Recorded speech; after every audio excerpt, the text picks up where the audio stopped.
up, NCAA? This is Glycel Galpo at nagbabalik tayo dito sa NCAA Season 99 New Heroes of the Game para sa volleyball season. At maya-maya lang ay sasamahan ako dito ng players mula sa Letran Lady Knights sa Tondo, Manila. Kaya naman, join me para bisitahin sila at makipagkulitan to see how they are gearing up for their upcoming games this season.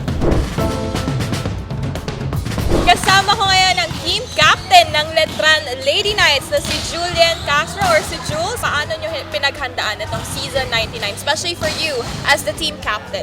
Medyo nag-adjust kami ng short period of time, pero feeling ko familiar naman na yung team. Then sumali din kami sa mga pre-season league. Naghanda po kami sa tatlong aspeto. Physically, syempre sa training, sa court, meron kaming strengthening and conditioning drills.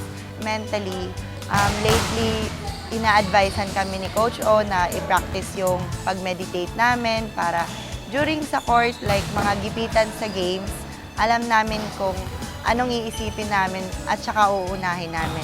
Spiritually kasi sa team po namin, may po kami prayer time. Kikilalanin natin ang newest head coach of the Letran Lady Knights, Coach O or si Coach Oliver Almadro. Hello, NCAA, and it's been a while. It's been a while. It's interesting how you said it's been a while, Coach, because baka maraming hindi nakakaalam na ikaw ay true-blooded Letranista. Yes. I graduated here way matagal na. But I'm really proud to be back here in Letran. For us, this is our 0 year. Zero year namin ito. So, hopefully with the support of the Letran community, the alumni, and our sponsor, I guess we're on the right track. Yung training na pinapagawa niya sa amin, which is yung sistema na hindi pa namin masyado na-gets nung una, yun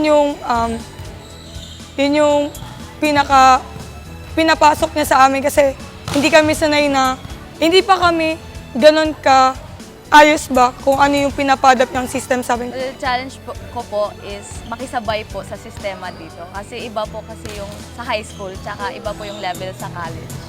Sabi ko nga sa kanila, if they want to change their story, they have to change their culture. Represent the school properly and represent their family. So it's the name in front and then the name at the back.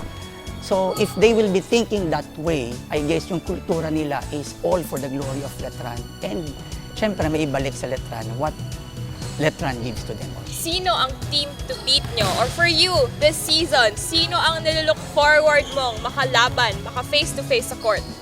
Ano po talaga, yung Mapua po kasi hindi po talaga makalimutan yun sa last season. Sabi po nila Mapua daw po kasi challenging po kasi yung laro nila last season. So, feel ko po Mapua po. Sana supportan niyo po kami sa laro namin at thank you po sa lahat po.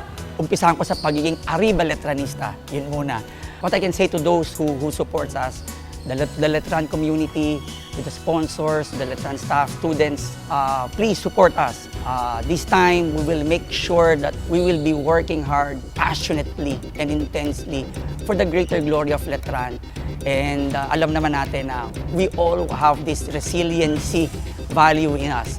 So sabi nga natin, kahit saan man tayo nagaling, there's no way. Kailangan pataas lang. So hard work and prayers, yun ang kailangan namin. And pray for us also and please support the Letran Lady Knights.